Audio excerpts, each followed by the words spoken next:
Thank you, Madam Chair. I'm pleased to join in welcoming Chairman Bernanke today.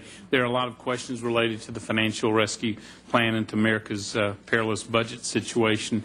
Recently released minutes of the Federal Open Market Committee indicates Fed staff has reduced its projections for economic growth for the second half of 2009 for 2010. It underscores concerns this committee has raised that the administration's optimistic economic projections may truly hide the deficit and understate its true cost.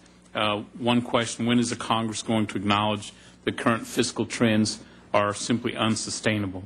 Last week, Financial Times reported the IMF now estimates the U.S. losses on toxic assets will be $1.9 trillion over the next 5 years. The recently adopted congressional budget resolution ignores these costs entirely in setting budget policy for this year. How expensive will the bank cleanup be, and will its costs be hidden from taxpayers? There's widespread agreement that sustained economic recovery can't occur without an effective bank cleanup in place. Administration's put forward a financial rescue plan.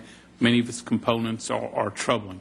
The Special Inspector General Neil Barofsky last week testified before this committee that many of the safeguards on accountability, on protecting the new public-private investment program against vulnerabilities and conflicts of interest, collusion, money laundering, so far have been ignored by Treasury. Will Treasury recognize these problems and move quickly to correct them? There are the number of actions that the Fed has taken, frankly, has bewildered many of my constituents and left them wondering how the policies will affect their economic well-being. Small businesses in Texas report that many are having a tough time finding affordable credit because regulators are pressing banks to avoid a risk. In fact, creating a downward spiral. Has the pendulum swung too far in this direction? We are looking at a number of actions. The downward debt deflation default spiral. Federal Reserve has expanded its balance sheet by 127% from $946 billion last September to over $2 trillion last week.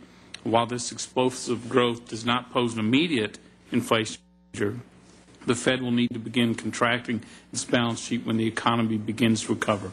What is the Federal Reserve's exit strategy to wind down its emergency credit facilities and reduce excess bank reserves to prevent higher inflation?